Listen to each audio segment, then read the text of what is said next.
Good morning, everyone. Welcome on live safari here at Djuma Private Game Reserve. My name is Brent. On camera with me today is Brian, and in final control is Tara. For those of you who are new, you are live. You are seeing what I'm seeing here in the African bush from wherever you are in the world, and it's our great privilege to be able to share our passion with you. For those of you who are also new, we are interactive. You can get hold of us and ask us questions on Game Drive. You can do that via using email. The email address is questions@WildEarthTV, or if you're on Twitter, just use the hashtag SafariLive. So as you can see, it's quite a cool, misty morning. It's about 16 degrees Celsius, which is about 60 degrees Fahrenheit. So far our plan is, especially that it's cool, we're going to go look for some cats. At the moment we haven't found any tracks, but we are searching. And we will keep you updated as we go. Something quite incredible happened last night. Just after we went off air, Brian and myself were waiting for another Game Drive vehicle who was coming to have a look at the quarantine male leopard. And we were sitting there just chatting, cameras off, and we heard this sort of running through the grass. And I think the hyenas are coming to chase quarantine. They weren't. They were actually chasing a small animal called a side-striped jackal, and they chased it into quarantine. And he killed it, literally about 5 meters from us. And then the hyenas chased him. He ran up a tree, and then there was just pandemonium. Hyenas going along. The noises and calls that were going on were incredible. And we moved around a little bit, and we found the jackal.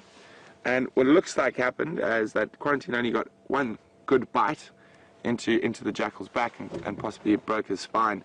So the jackal was still alive and getting up and trying to crawl away, and it was quite a heartbreaking scene to witness. And very interesting that the hyenas, they looked like they were quite young, and they didn't really know what to do with the jackal because it was still alive and moving. They'd sort of sniff it and then jump away. Then sort of the matriarchs rolled in at full steam, and the calling and noise around us was unbelievable. And they sort of looked at the jackal, sniffed it, ignored it. We thought they might eat it, but all the three larger hyenas that arrived had really big bellies. They'd been eating well, so they sort of ignored the jackal. And then one of the young, sort of, I'd guess, obviously it's very difficult, but I'd guess it was sort of a subordinate male, came in and then started eating the jackal while it was still alive next to us. So it was quite a heartbreaking scene. Quarantine, after the hyenas left, came down the tree and he went and lay up in some thickets. We've checked that area for tracks this morning. There aren't any, but we will go back a little bit later and see if maybe a little bit later in the morning he's moved out of the thick bush. Other than that, I'm still waiting for an update on the lions we saw yesterday morning. I'll try and get an update as soon as possible from the guys across at Arathusa. But hopefully it'll be another exciting morning out in the bush. And welcome, and let's go find some animals.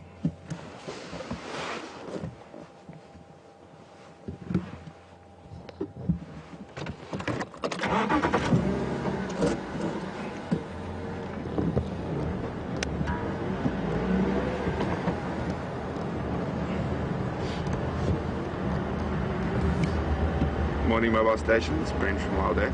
Is there any update for Safari and Dow, please?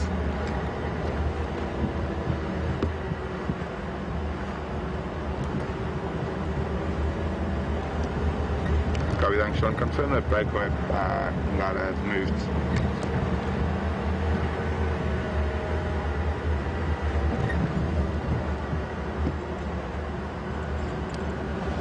Copy, thanks. So there's an update from Arathusa. The guys are busy following the tracks of those lions we had yesterday morning. There's already 3 vehicles following up on the tracks, so we're not going to go into that area just yet. Oh, there's a nice kudu. Oh.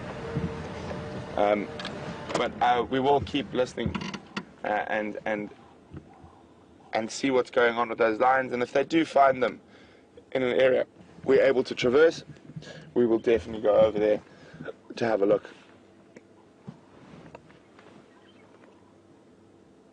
There's a big kudu bull. I'm just going to try. He's going to disappear into the thickets.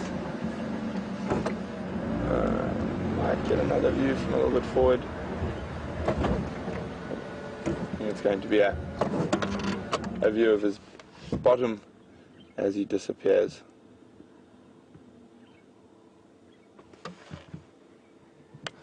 Nice big kudu bull. There could be a couple of others around. They are nicknamed the Grey Ghost.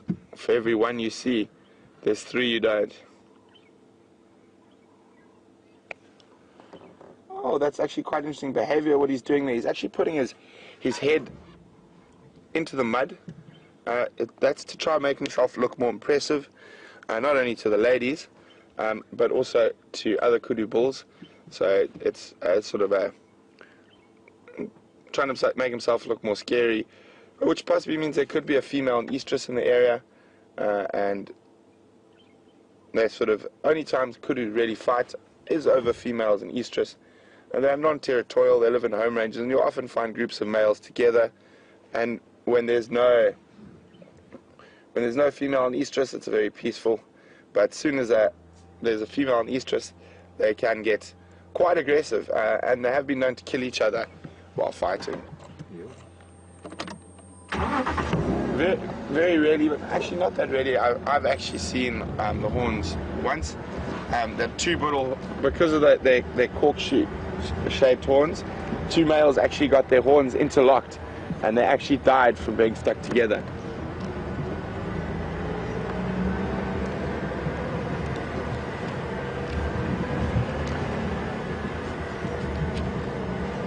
The station's been on the Western Channel for the last 10. Have there been any updates?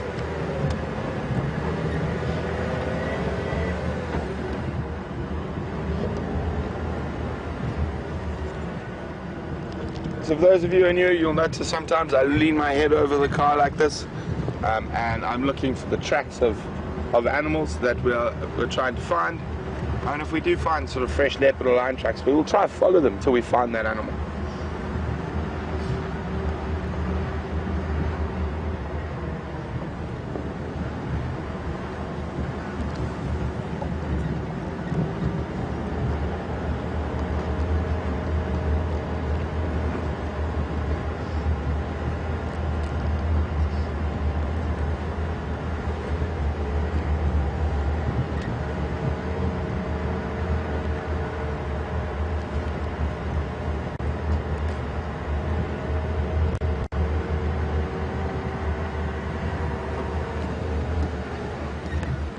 These misty, cool mornings, like the one we had yesterday and this morning,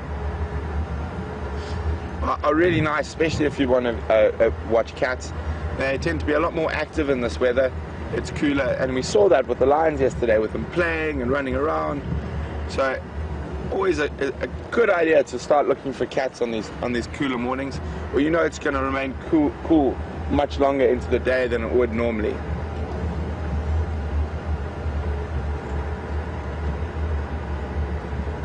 In the weather forecast for today, there is a little bit of a chance of rain, humidity at about 88%.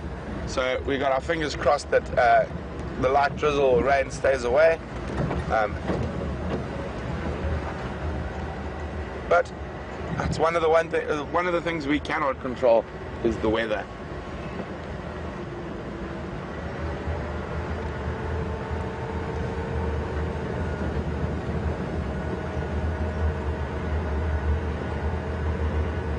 All the animals, for that matter.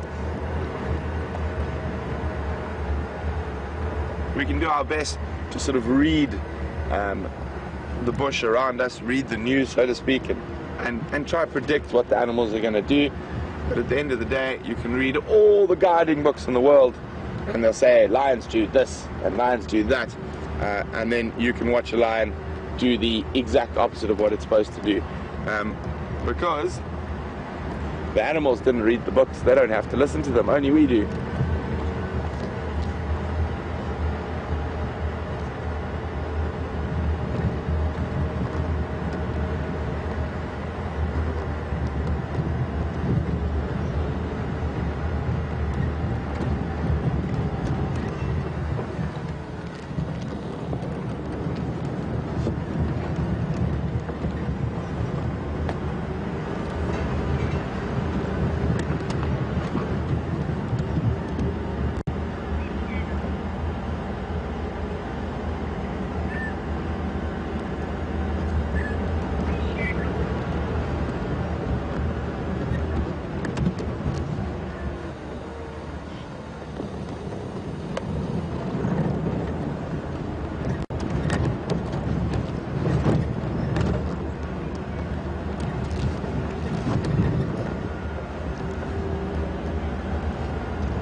no sign of anything yet. We are checking very likely areas for leopard at the moment. For those of you who've been watching for a while, I know you like to follow the lion pride as well. The Nkahuma pride was down to the east of us, quite close to the boundary of the Kruger National Park, and they were hunting a big herd of buffalo, but there's been no updates on that yet this morning. But hopefully they keep, and they were heading west, but they were about 2-3 kilometers from our eastern boundary, so there's always a chance, but it is unlikely that they've pushed the buffalo that far, but fingers crossed. And if we get no luck in this area, we are going to move down to that area later and just check our eastern boundary, see if anything's come in or gone out, preferably come in, obviously.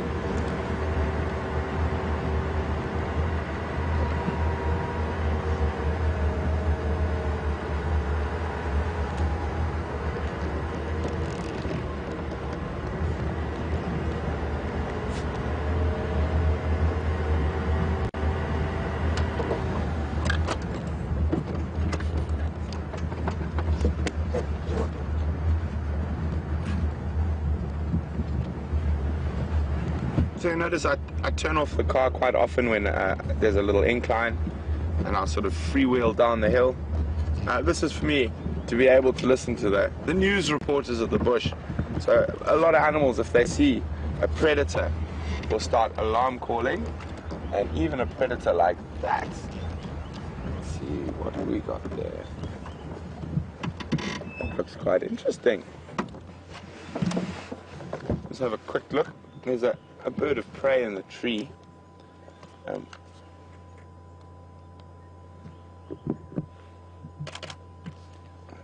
Pretty sure I know which one it is.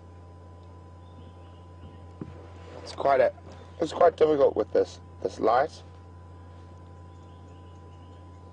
But let me just have another quick look. So if you hear that snap, it's me using my camera so I can get a better view. So I can zoom in.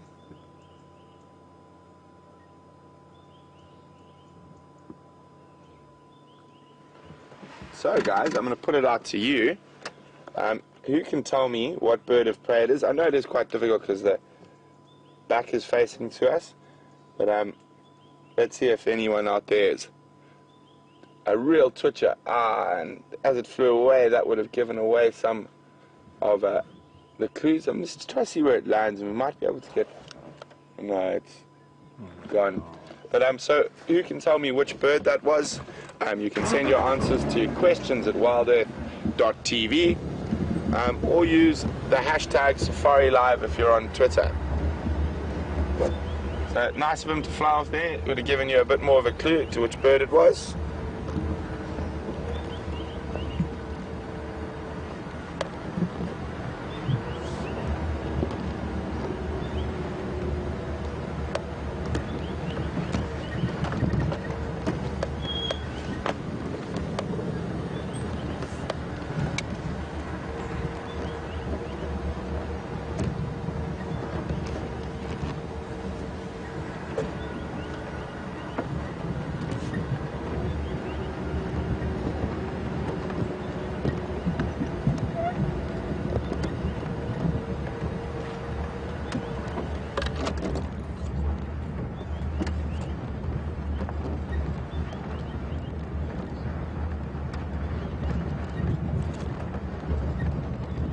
Very quiet this morning. The birds are starting to wake up now, but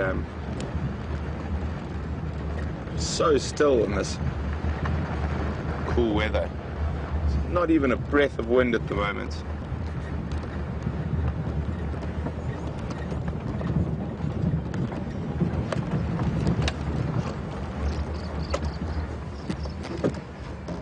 So what we're doing is we're checking an area that quite a few different leopard favor, but the one that favors it in particular is a female leopard, for those of you new, called Karula.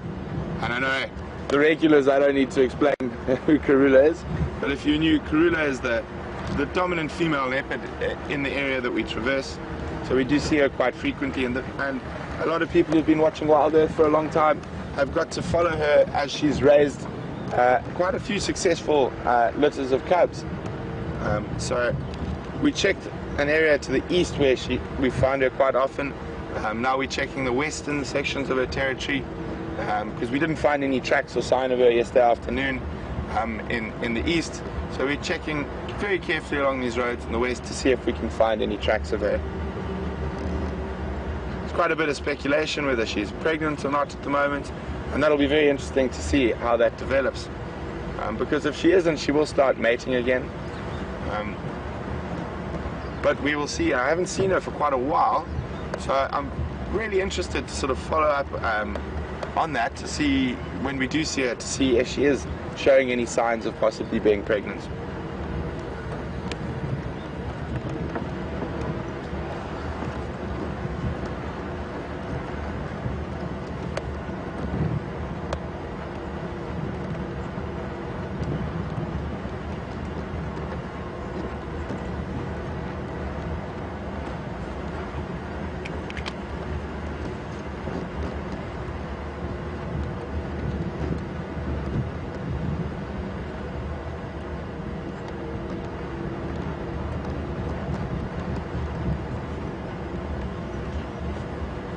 Yo, it seems like the birders are still in bed.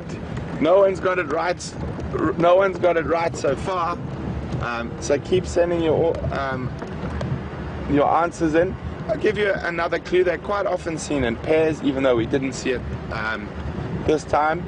And they are one of the eagle species we do see more common here. Just so you can rule out a few. Well, the Wahlberg's eagles have departed. They've left us. They've migrated north.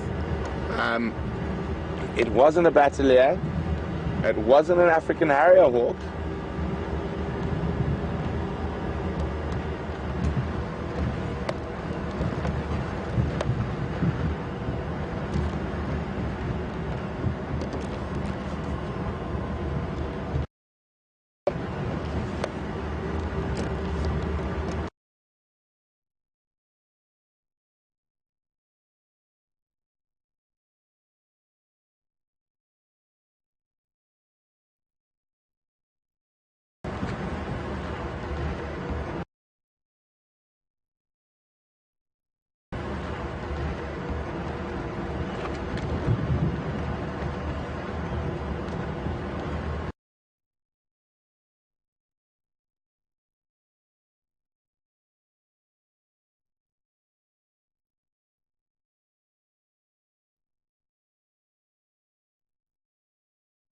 In the rainforest as well.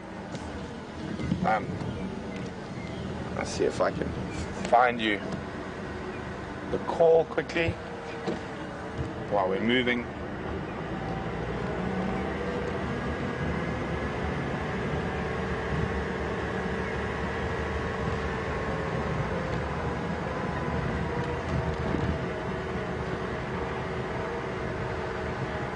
And even the recordings never really do the bird the sound it can make justice.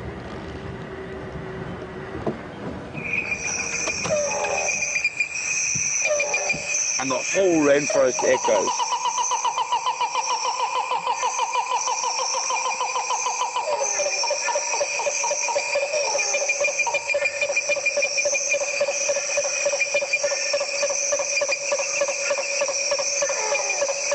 And it's an incredible noise. It's so loud.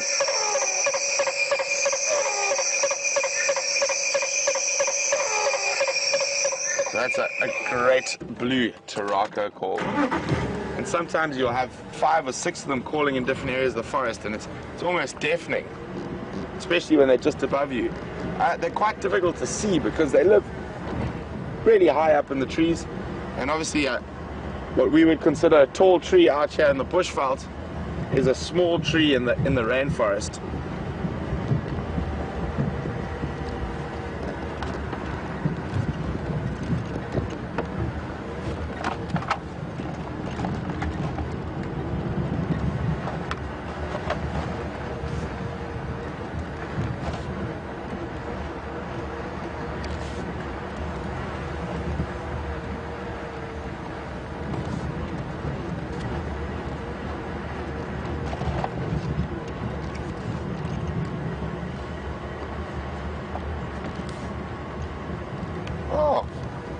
wildebeest having a nice roll in the road. Oh, he just stood up. Let's go a bit closer. Enjoying what looked to be a little muddy patch. Might roll again. There we go. What he's doing is the same thing when he puts his head flat to the ground like that kudu did. Even though he's quite a youngster, so he's not really ready for that, but the bigger males will do that to make themselves look more impressive to the girls and scarier to the other males. And the wildebeest really does enjoy a good roll.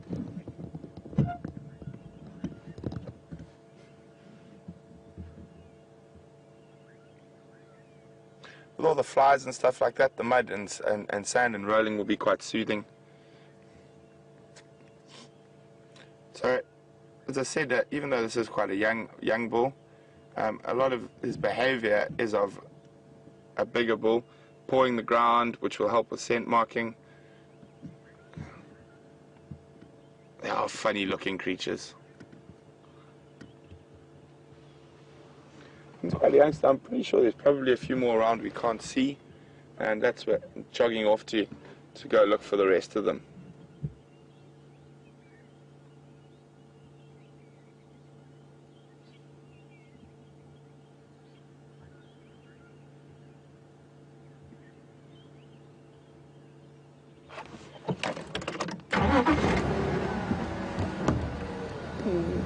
Disappearing into the quarry thickets.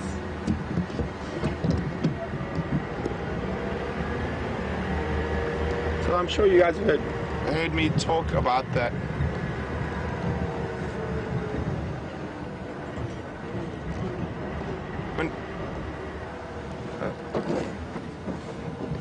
So when we talk about the news and stuff in the bush, we were lucky enough to just see that wildebeest doing that.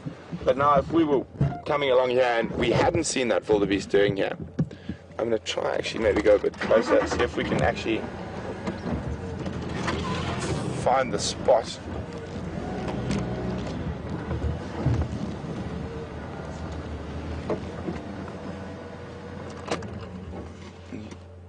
A little bit wider, I think.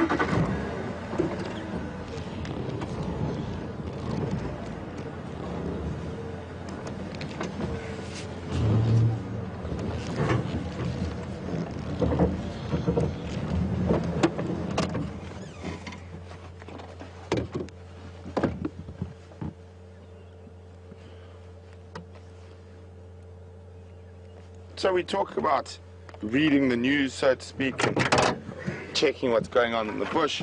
So this is a perfect example of that. We were lucky enough to watch the wildebeest do it, but if we weren't, here's our newspaper, and it's telling us what he's been doing. You can see the pawing here, and over here we can see where he's been putting his head flat, because you can see where the horns would have been, and his face here. So he's almost a wildebeest face plant right here.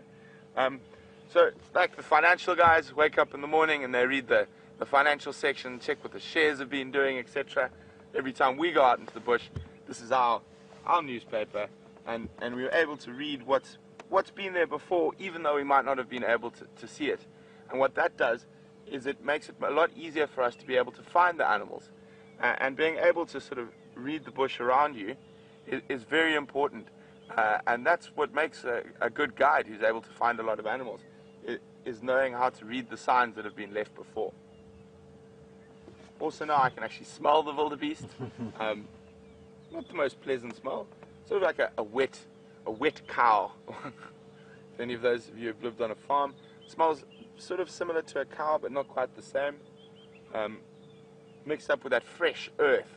So from the wildebeest rolling and pawing and putting his horns into the earth, it's sort of damp earth that's just come through. Oh. So it's quite nice that we're able to watch him doing it, and then you can see what I see when I come here, and know why it was a wildebeest. So if it had been another animal, like a kudu or whatnot, you would see sort of much longer horn stripes through the ground. If it had been a zebra, there wouldn't be any of those sort of face plants or horns. They would just be really round rolling. And obviously the tracks help us determine what everything is as well.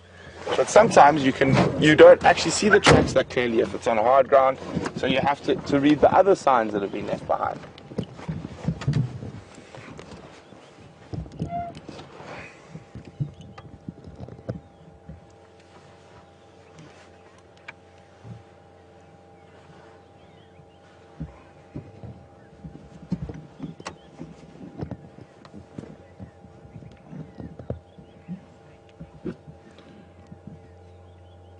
So guys, apparently, unfortunately, we lost a satellite for a few seconds, and I wasn't aware while we were doing the answer to that eagle.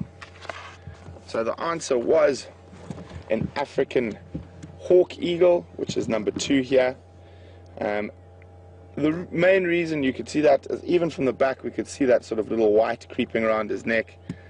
They are seen in pairs quite often, but we only saw one there. We weren't able to see the very barred chest from there, but the thing that gave it away as it took off were the legs. That the fact that the legs were feathered and white all the way to the feet. And then there was a feather I was talking about. There we go, you just use the feather. So it fell out of my book while we were doing that, and that feather belongs to this bird here, which is a great blue turaco, which is the largest turaco species in Africa. It's huge. It's quite often double the size of the majority of the turacos you see, and one of the noisiest birds in the rainforest. And I'm not sure how much you guys heard, so if you would like me to play its call again, just let me know. And sometimes we could have 5 or 6 of them calling, and they sort of deafen out and drown out most other sounds in the rainforest. So a great blue turaco. So if you want me to play the call again, just let me know, and you can do that by emailing us at questions@wildearth.tv.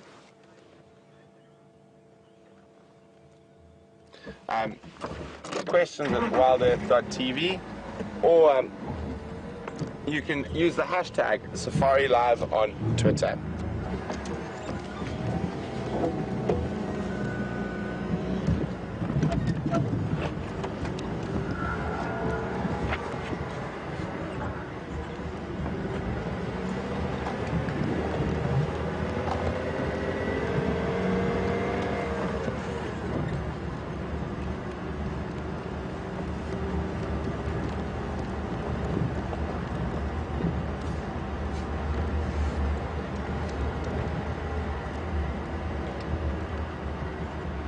Good morning, Nancy from Reno.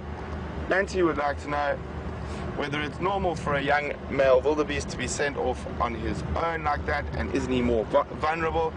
Well, Nancy, I think he just sort of saw the mud and decided it was a great opportunity to have a roll around. And from the tracks we saw there, the rest of the herd had moved to the west. So I think he was, when we saw him jogging off, he was after the rest of the herd. He was a little bit young to sort of out of the herd. So I'm just checking for tracks here quickly.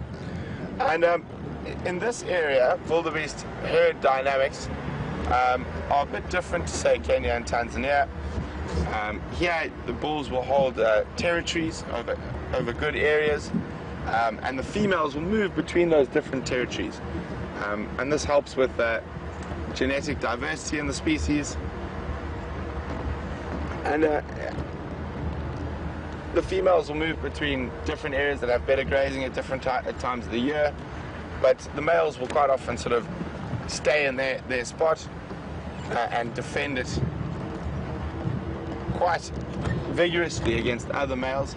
Sometimes you do get little bachelor groups. If they're males of the same age that leave, they'll leave together, but I think that one just got left behind by the rest of the herd.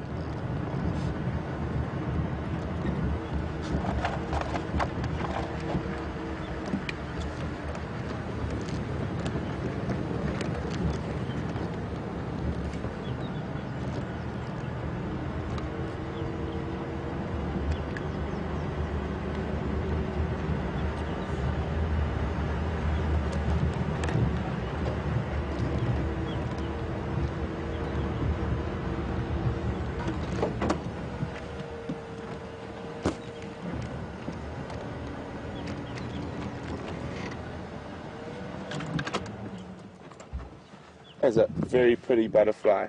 And because it's quite wet and dewy, they're not as fluttery as they sometimes can be.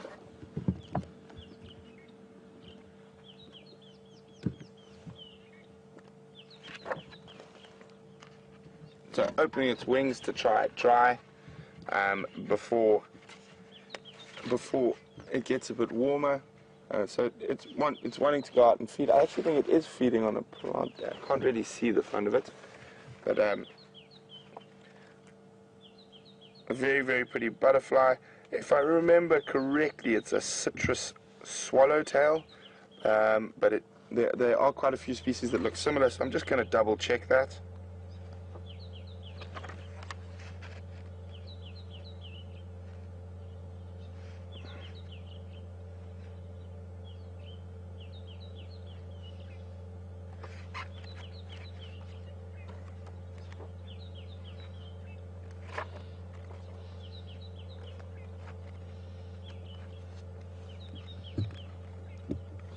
Very nice of it to keep so nice and still for us.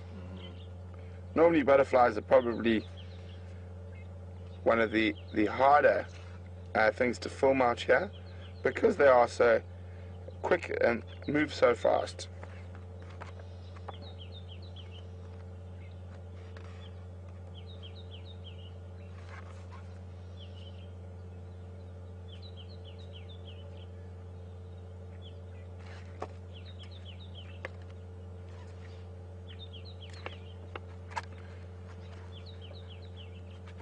Nearly there.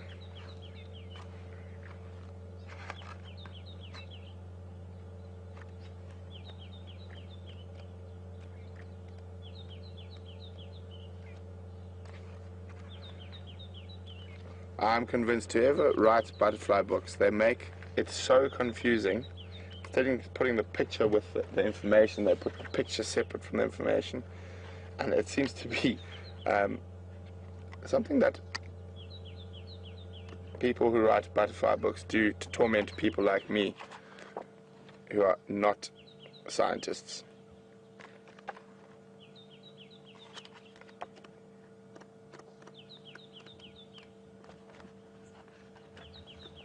My goodness.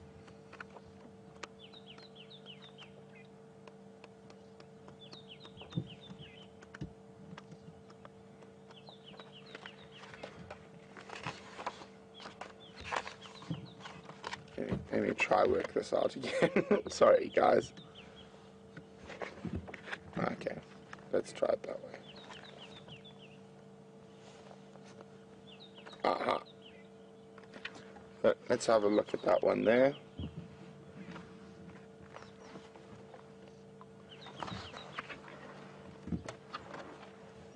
So it is what I thought it was. It is the citrus swallowtail. There it is there. So we can see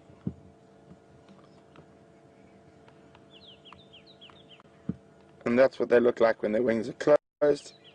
So some butterflies are very, very pale and nondescript when they close their wings, but not this guy. And one of the really cool things is if you ever find their larvae, the caterpillar form of them, are very big and really, really cool to look at. But one of the terrible things for them is that they are quite often fed on by a parasitic wasp. So if we have a look, if we can zoom in on this picture here. So that is the pupal stage of a parasitic wasp that's been laid on the back of the caterpillar phase of the citrus swallowtail. And basically when those hatch, the little wasp larvae will get straight in there for a meal and eat the caterpillar while it's alive from the inside out, and then pupate and go on to become an adult wasp. It's a tough life out here.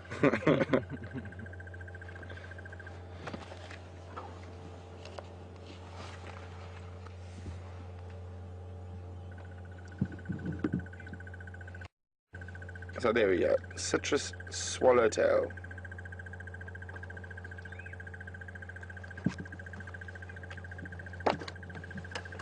Thank you, butterfly, for not fluttering off, giving us a nice view. We do try like get butterflies and things on camera, but they can prove to be quite difficult when they're sort of, when it's warm and hot and they're full of the joys of life.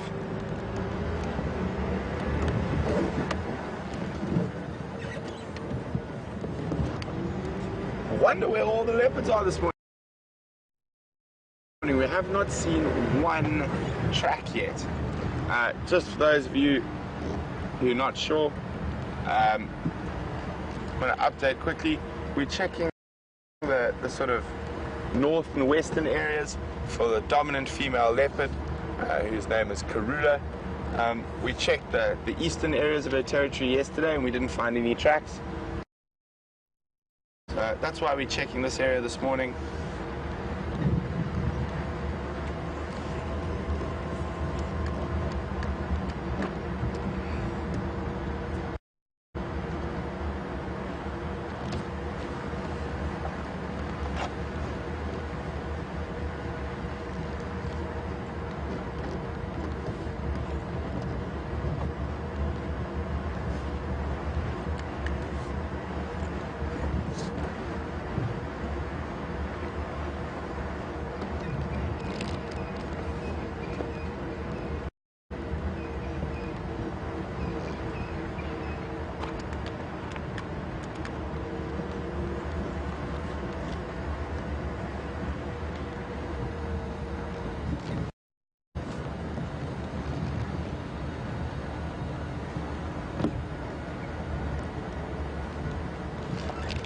Good morning, Remy on Twitter.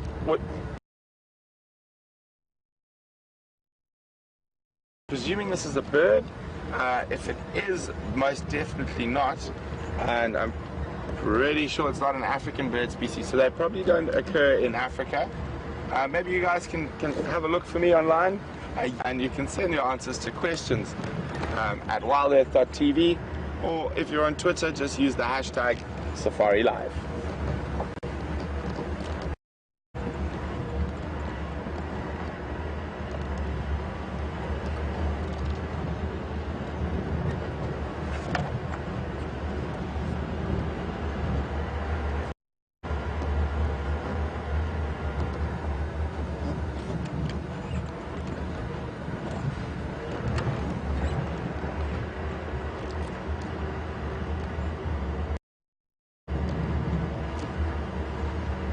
Good morning, Natasha from the UK.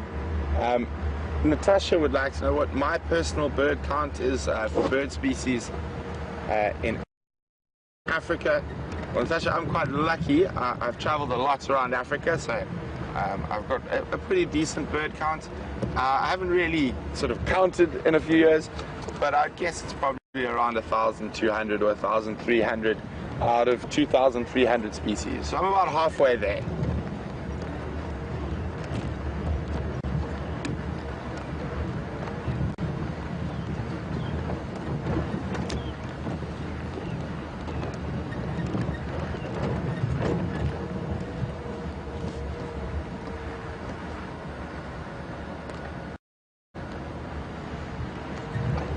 Another question from Natasha, thanks very much. Which is the bird I most want to see? Oh, Natasha, there's lots of them. But I think the one I would really like to see, I'll show it to you now. I just want to check towards Sydney's Dam, see if there's anything out in the open plains here. And then I'll stop and I'll show you guys in the book which is the bird, well, there's a couple that I would most like to see.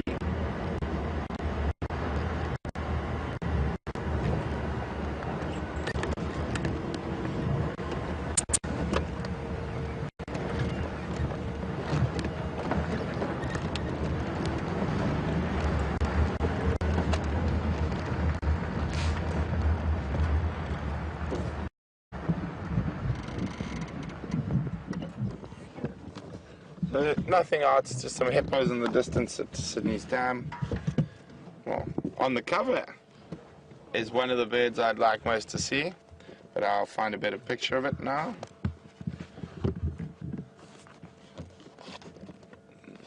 Right.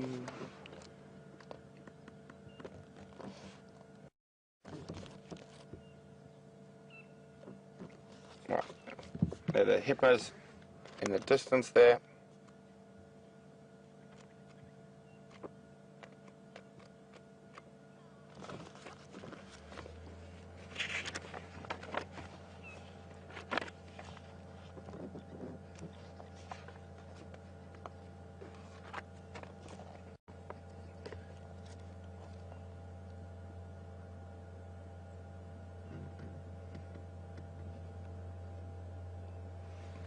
So one of the birds I'd really like to see is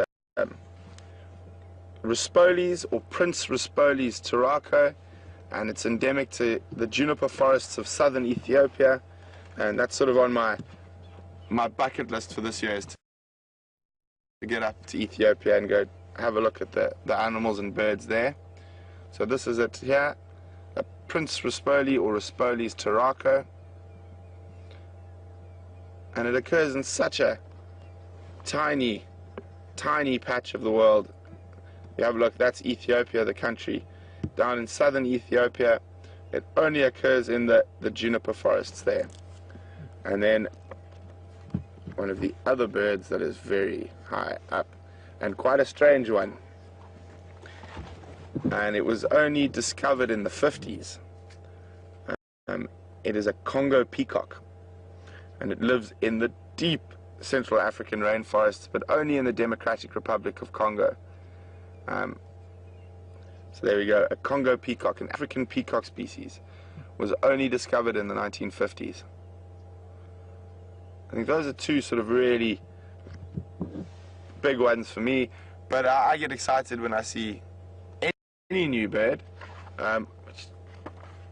In this part of the world, because I've been birding here since I was very young, it doesn't happen too often, but you never know, we do get strange vagrants from time to time.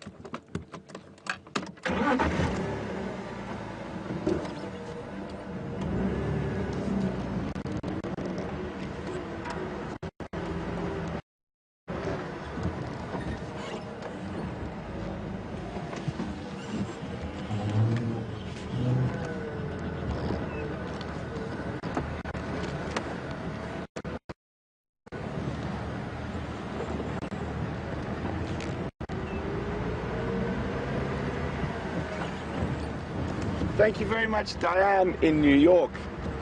The yellow-knobbed curassow is a large bird species that is found in Colombia and Venezuela, and it's very endangered. Definitely going to have a look what it looks like when I get home after drive this morning.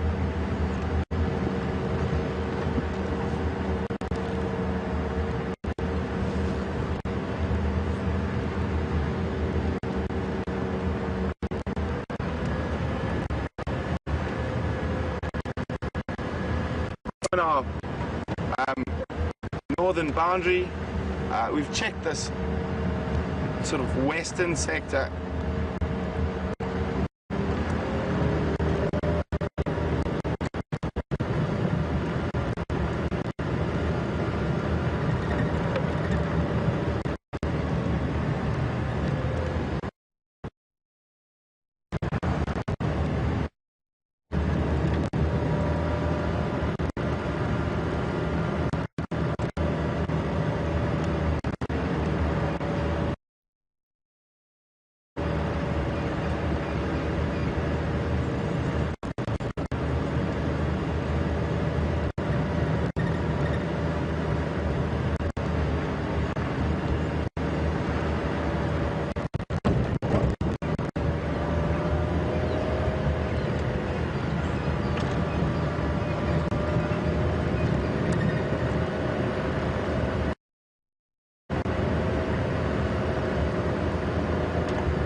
Sorry about that, folks. We just went through a slightly bad signal patch.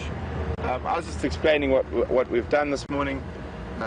We checked the north and western sections for the dominant female leopard, Karula, in the area. We haven't found any tracks, so it is possible she's off on one of our neighboring properties. So now we're on our eastern boundary. These big main roads are quite often used by lion and leopard as sort of highways to move around. So we're going to check to see if anything's come in, and so we're checking tracks carefully while we head down here.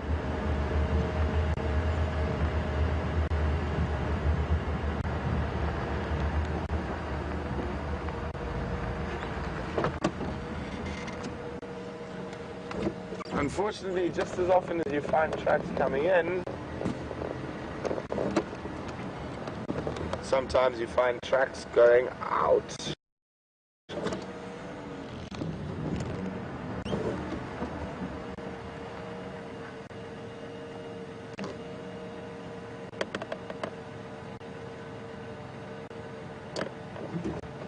There's tracks of a male leopard crossing the boundary here.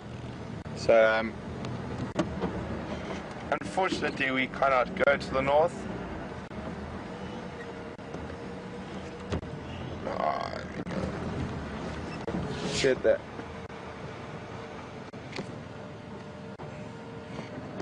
But it is quite. Alright, let me show you.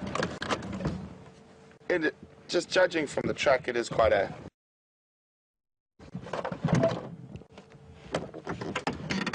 From very early last night, so it wasn't from this morning. And you can see there's moisture sitting on top of it already. And there's this track coming through. So, no crying over spilt milk. So we'll try. See if we can find a track coming in the opposite direction.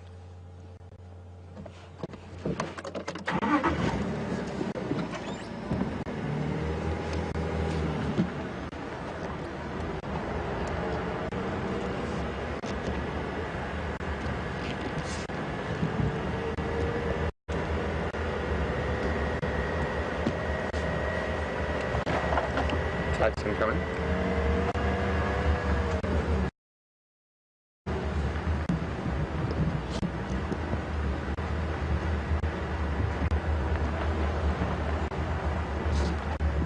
Texan, to copy.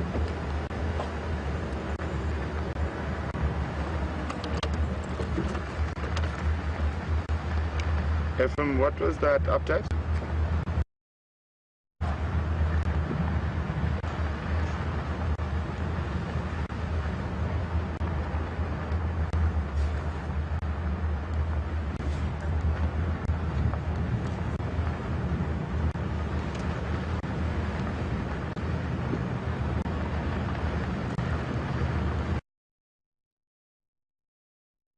Quarantine.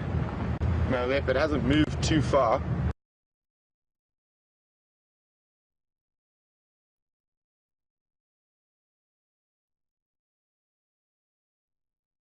But unfortunately, it doesn't look like there are any lions within our Travis area.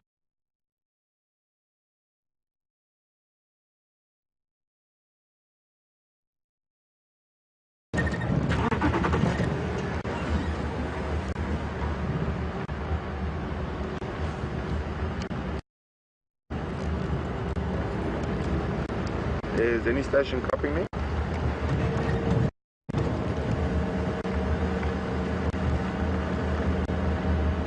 Morning, Tex. What was that update on that modeling?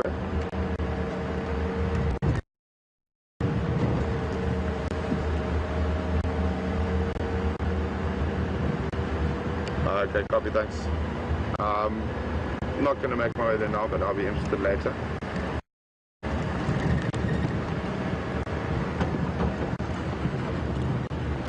So you can see the mist makes it quite challenging for our cameraman. So if you see that wipe come through, it's just Brian making sure you guys can see nicely. And the mist has actually dropped and getting a bit heavier. You can actually feel it in the air now. Temperature's dropping. So I better put my shuka back on.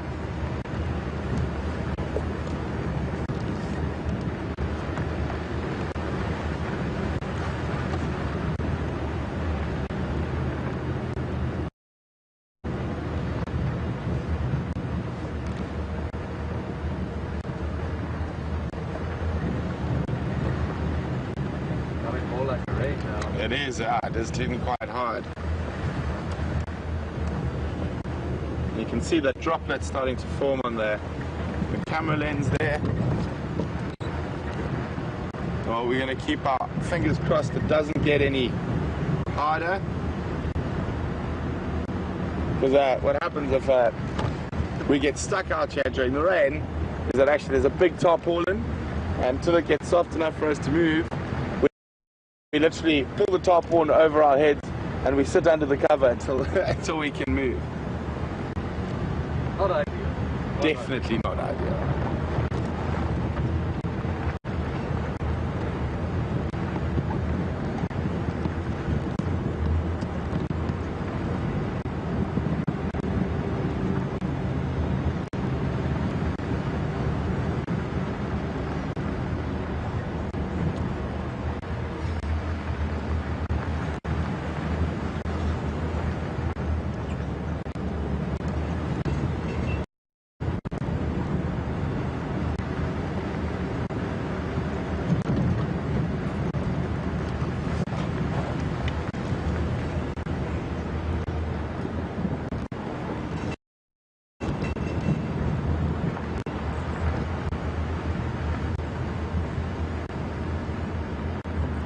Good morning, Laura, who's tweeting us today. Laura would like to know if we get any ostriches in the Sabi Sands. Laura, we do from time to time. Unfortunately, what happens is that they don't seem to last too long when they get here.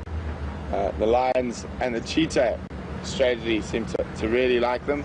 I've seen 3 times, but further south where it's a lot more open than up here in the north. And if you go further east into Kruger, into the big basalt plains, there are ostriches, quite a few ostriches around that area. But to give you guys an idea where we are, we're sort of, as Kruger National Park goes, we're sort of halfway, and we to the west. There is no fence between us and the Kruger National Park. And with the national park and all the private reserves that have no fence with the park, you're probably looking about an area the size of Wales, or Israel, or I think it's New Jersey. Yeah. New Jersey, that is completely devoid of fences apart from 1 or 2 boundary fences, but the inside's devoid of fences and open, so the natural movement of wildlife can move between the and the bush, and we don't get involved. It is a natural system, and the problems will sort themselves out. The only time we really do get involved is if an animal has been injured, or damage has been caused to it by humans. With this weather, trying to get the rain cover out.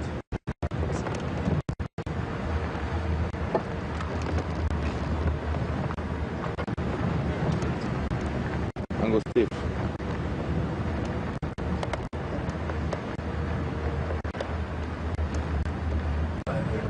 Behind me? Do I need to move my seat? You can reach it.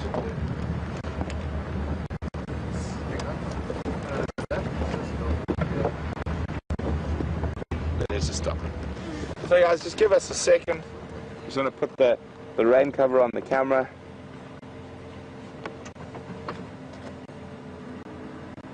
Put my books away.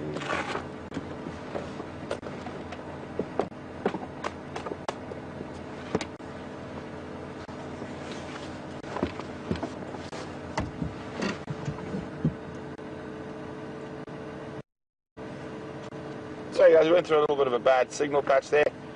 While Brian's putting the rain cover on the camera, just going to recap on what I was saying.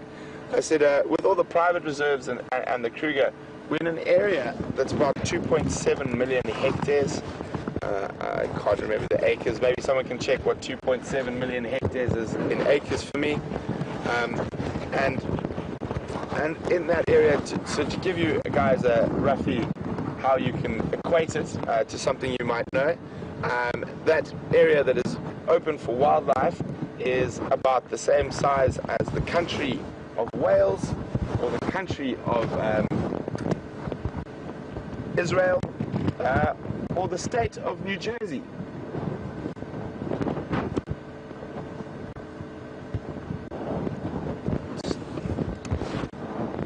And also, the reason we don't interfere with animals here is because the area is so big, and the animals are able to move freely between them, and there's no fences.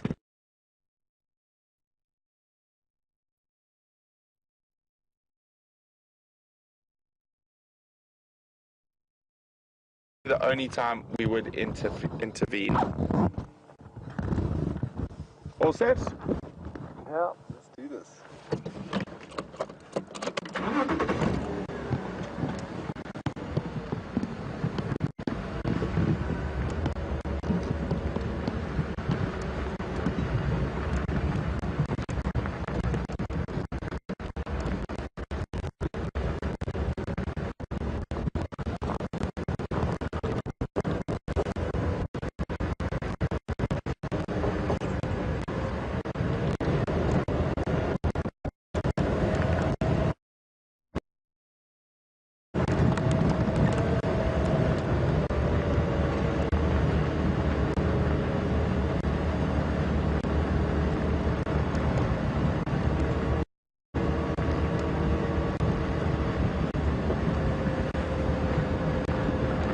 So as you can see, the mist has come lower and got quite a bit thicker. It almost feels like a light drizzle now.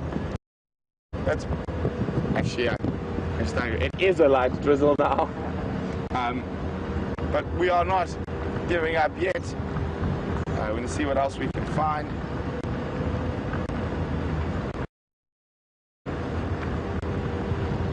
Unfortunately, if the rain does get a little bit harder than this, we might have to go under the cover for a while and just sit out. I don't think it'll last very long if it does.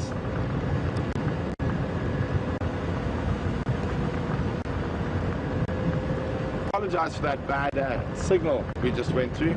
I think a combination of this weather and going into a very low area.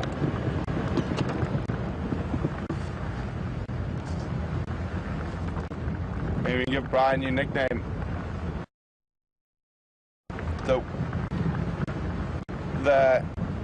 The windscreen wiper. I think I'll need some windscreen wipers. Yeah.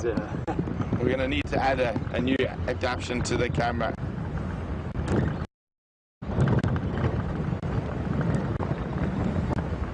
It's got to be some clever person who can invent a windscreen wiper for a camera lens.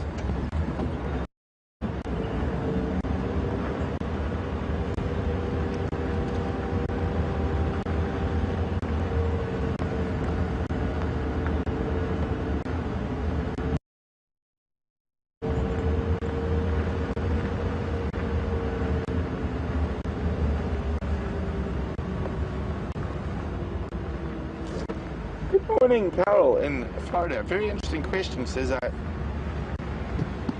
do we get Sega antelope in the Sabi Sands? And where else are they possibly found in Africa? Carol, as far as I know, I'm pretty sure Sega antelope only occur in Mongolia and Central Asia. And they've got a very funny looking face, was to be their distinguishing Jennifer? A distinguishing sort of feature, but I'm pretty sure Sega antelope, sort of the Mongolian steppes, the grasslands of Central Asia, if I remember correctly. I don't think they're an African species.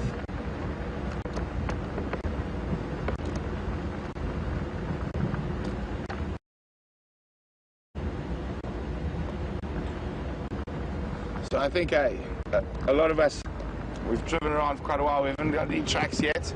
So when in doubt, go to Buffalo's Hook Dam. Best option.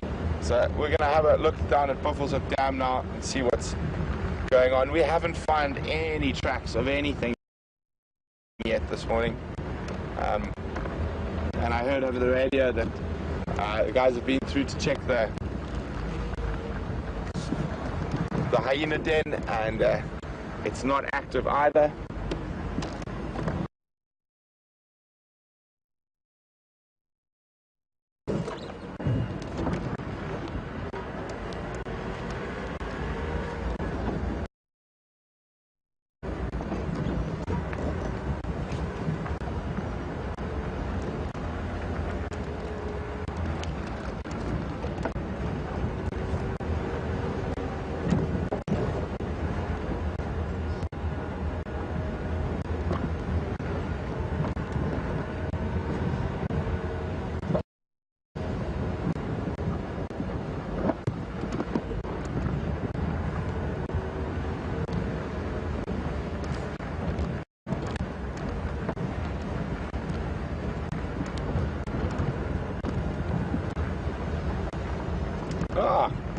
There seems to be a common occurrence when we come to Buffalo's Hook these days.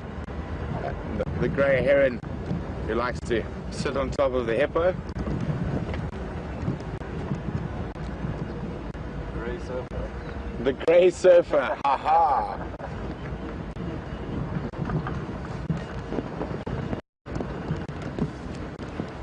Just going to go forward a little bit more so I can see up some of these little alleyways.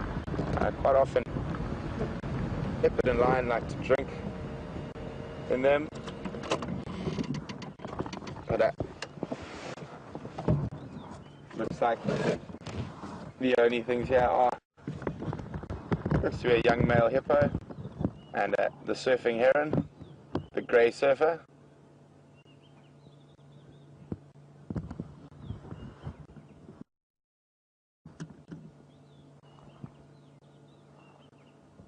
Nice safe spot for a heron to sit.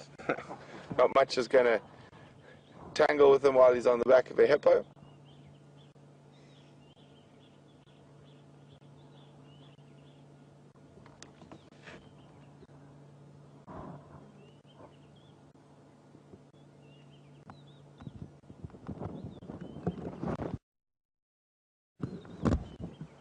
It's always good to sit quietly for a little bit and just listen.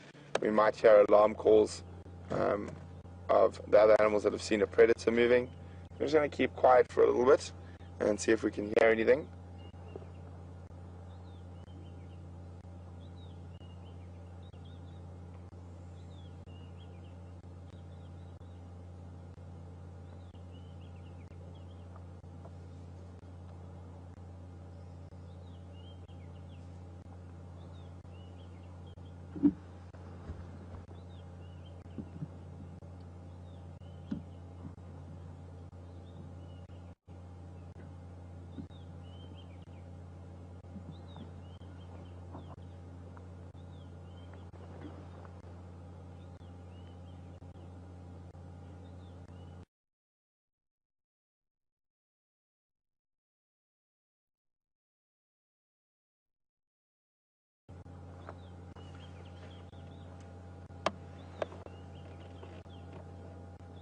On the other edge of the dam.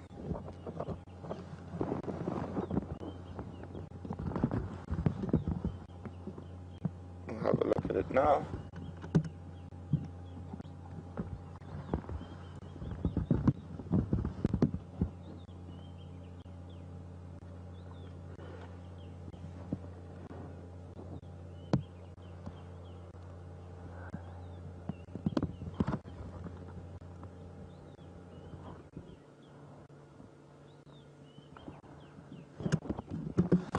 There's a blacksmith lapwing.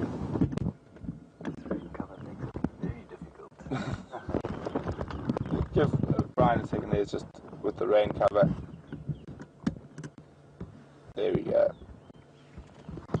A blacksmith lapwing.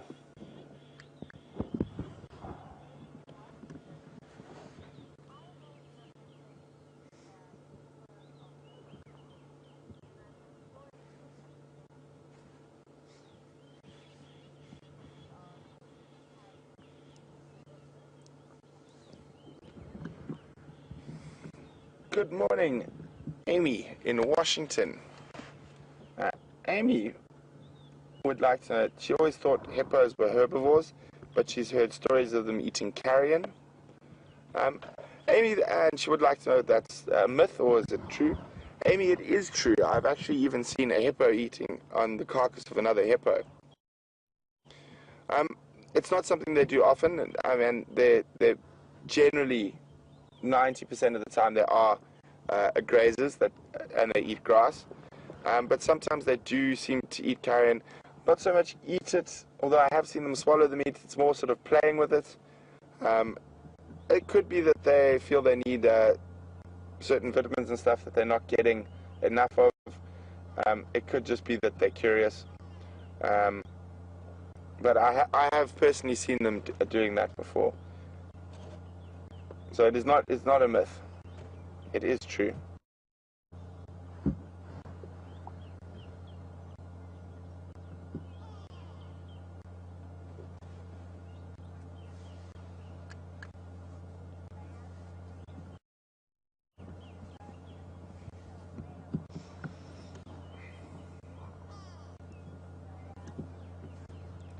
Good morning, Diane from Michigan. Diane heard me mention that this looked like a young male hippo to me, and she was like, well, she was wondering how I tell the difference in genders.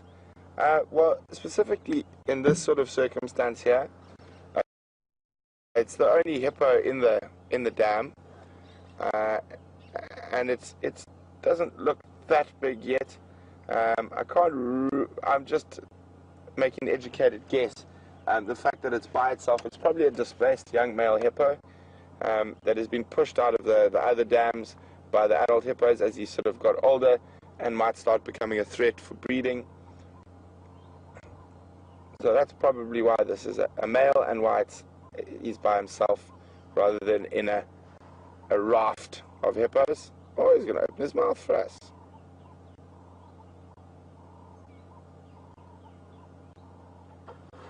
Ah, What a treat. what a nice little treat. So what he was doing there was a bit of a display to us because he's here and he's just got no one else to display to.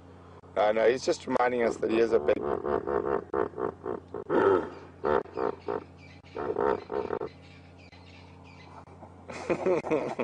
That he's reminding us that he is a big and possibly dangerous animal, and we shouldn't mess with him. Don't worry, we're not going to mess with you.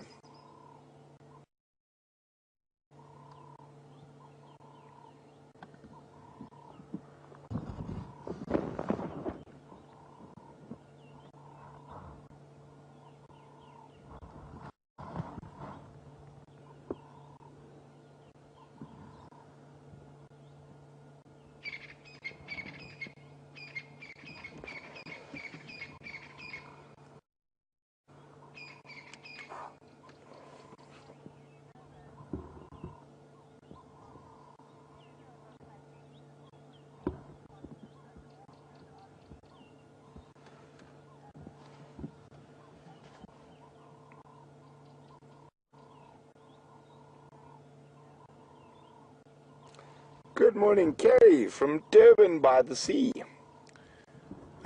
Kerry would like to know whether hippos can vocalize underwater, and are those vocalizations heard underwater, and the vocalizations above water, are they also heard, and do hippos communicate via that? Kerry, underwater, I think it's very, very unlikely that those vocalizations are heard, and I don't think they do too much communicating under the water. The vocalizations above the water will be for different things. Most of them will be territorial, letting the other hippos know that this is their spot. The only reason he's probably vocalizing like that is because there's no other hippos around. And he might just do it to listen to see if he hears another hippo close by, to whether know his little sort of spot is under threat. I have watched big herds of hippos, male and female, when you walk up to them. They all vocalize together.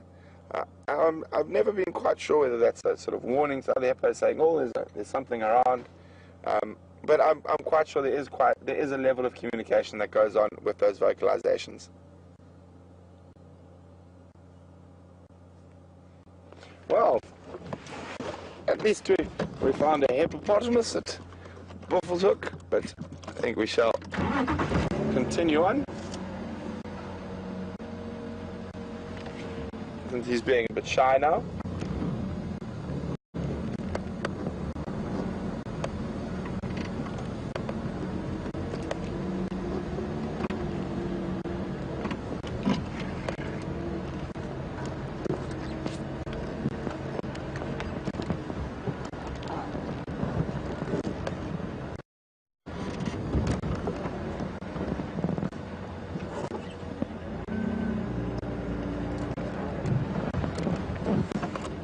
Good morning, Deborah from Arizona. Deborah has asked whether we get hammerhead storks. I'm not sure what a hammerhead stork is. I think the only thing I can think you are possibly thinking about is a shoebill, which I'll show you guys a picture of right now, which is a type of stork. No problem. But if it is a shoebill, the answer is no. The closest shoebills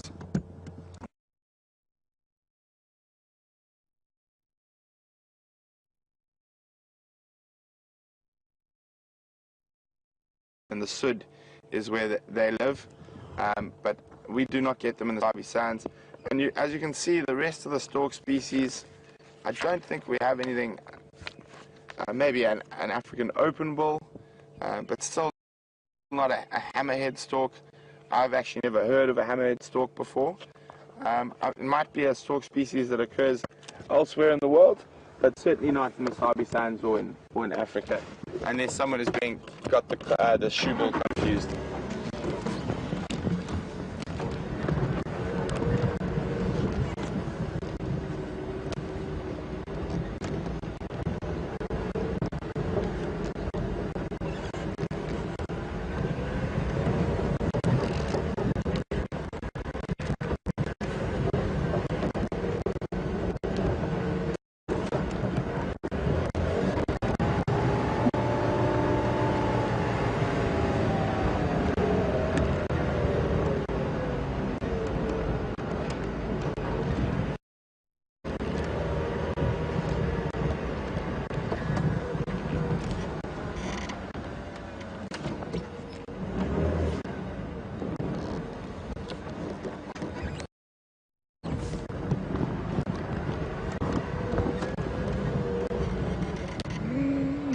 Changed my mind.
Good morning, Tina. Tina would like an update on the crocodile that was seen in Buffalo's Hook Dam a while ago. Tina, it hasn't been seen for quite a while, which doesn't mean it's not there, it just means it's in the water. But I don't think it's there. We found tracks of a crocodile going down the road and into the Molwati drainage line, and they headed south.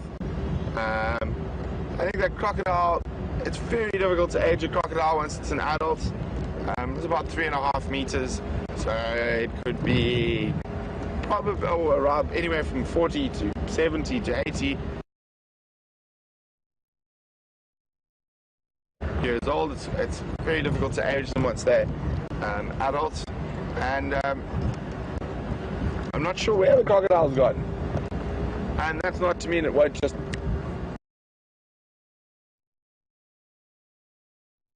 pop up again. Crocodiles do move, especially as water dries up in certain places, between different water sources.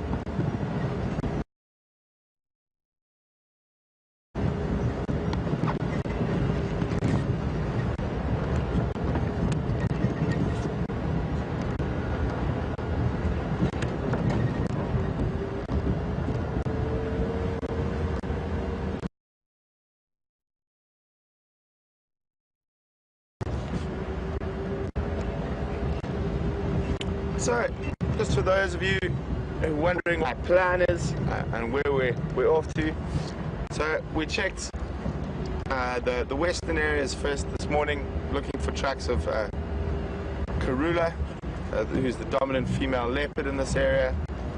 We didn't find any, and we did check for her in this area we're in now at the moment, which is the eastern area, and we still haven't had any tracks. So what I'm going to do now is I think I'm going to head back towards the last position where the quarantine male leopard was seen last night by us, and I think with that full belly he hasn't moved too far, so we're going to go check around that area, but I'm going to slowly make my way there. I did have a quick look this morning when I first went out. I didn't see any tracks leaving the area, which makes me think he's probably lying up quite close to where we left him last night. So we'll go have a look in that area just now and slowly make our way down there.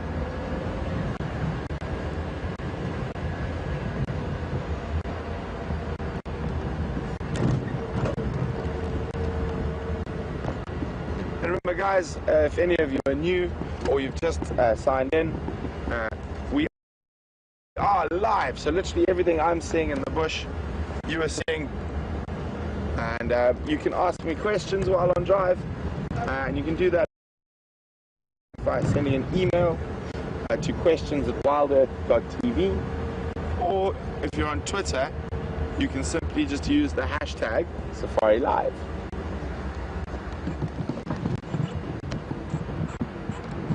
So I'm going to pop onto the eastern boundary quickly, have a quick look for tracks.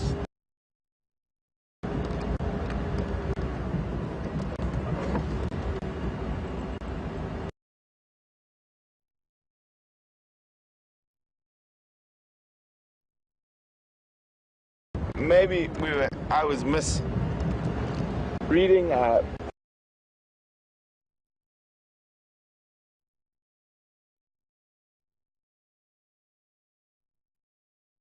talking about a hammerkop, which basically does translate to a hammerhead, but it is a, let me just find it quickly.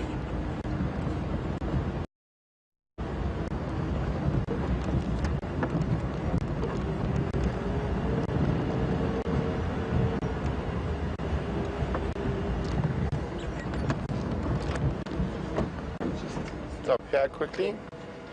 I think, there we go, number 46.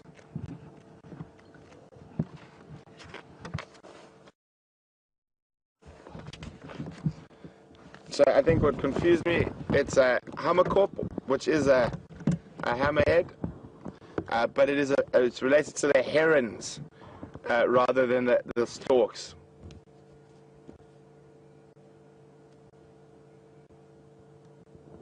So they are endemic to Africa and Madagascar.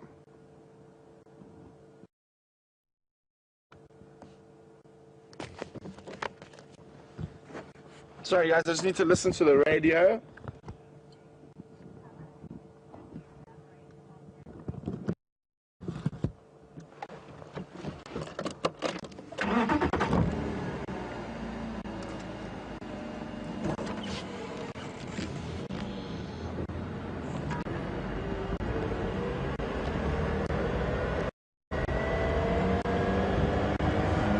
Sorry, I was just listening to it.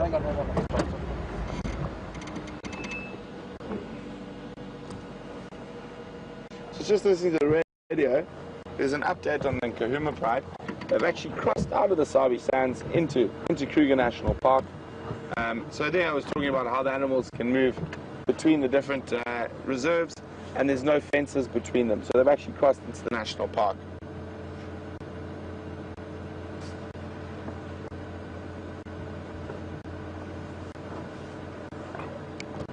Station controlling the sighting around of the quarantine. Male leopard coming.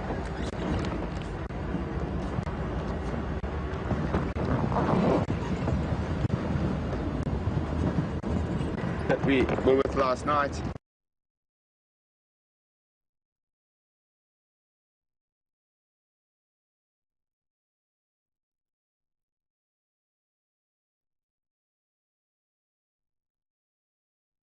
We are going to keep checking out this road for tracks. There's quite a lot of hyena tracks on it. But as soon as we get to one of the roads that cuts west, we're going to head that way and go have a look at that leopard.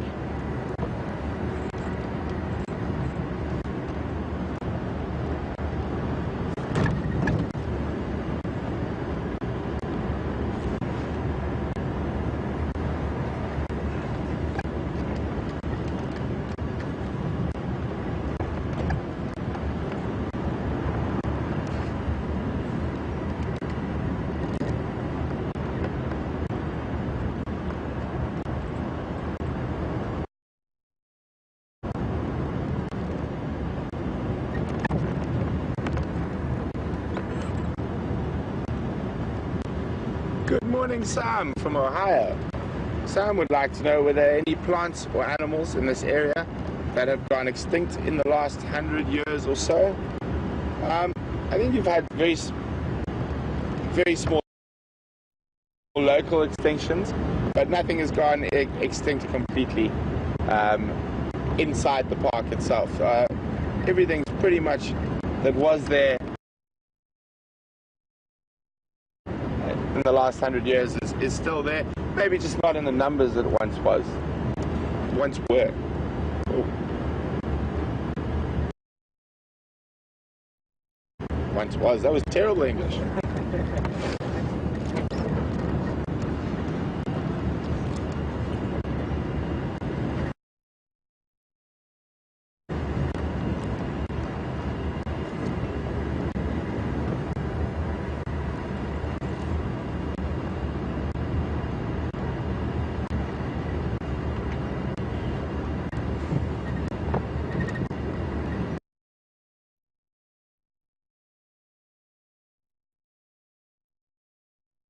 Just after we went off air last night, Brian and I were sitting and waiting for another game drive vehicle who was coming to view that male leopard we were sitting with.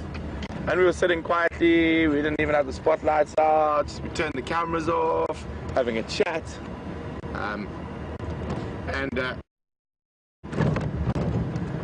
We heard this sort of something running up towards where quarantine was lying, and I could just make out in the low lights. I thought I could see a hyena, and I was like, "Oh, hyenas have found him! They're going to chase him." And we turn on the light quickly, and Brian noticed at first. He said, "No, but there's a jackal running in front," and the hyenas were actually chasing the jackal, and they chased it literally into quarantine. He jumped up and killed the jackal about 5 meters, chased it, so jump off and away.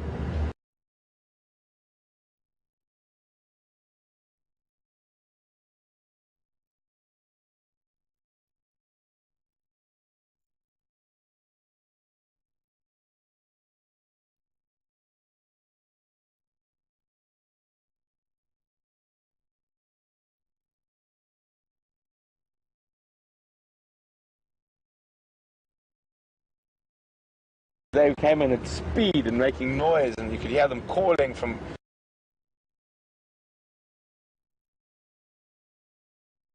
and they're like, "Well, I'm not eating that smelly thing." They were all very big and full. And then they went around, and I think the quarantine came down the tree, and they chased quarantine again. They got really, really hyped up. And then towards the end, it sort of looked like a young, low-ranking male, which it was difficult to see in the dark. Hyena sort of snuck in there, and while the jackal was still alive, you could still see its rib cage moving as it was breathing, and we could see it blinking. The hyena started eating the jackal while it was still alive. It was quite a sad, it was quite a difficult thing to watch, but that is nature. We don't intervene in this stuff. So that all happened in the space of like a minute and a half, 2 minutes. It's just, and then it was over. I think quarantine went to go sleep under a bush, and it sounds like it's about 50 meters away from where he was left last night. So we're going to make our way towards that area and see what he's been up to this morning.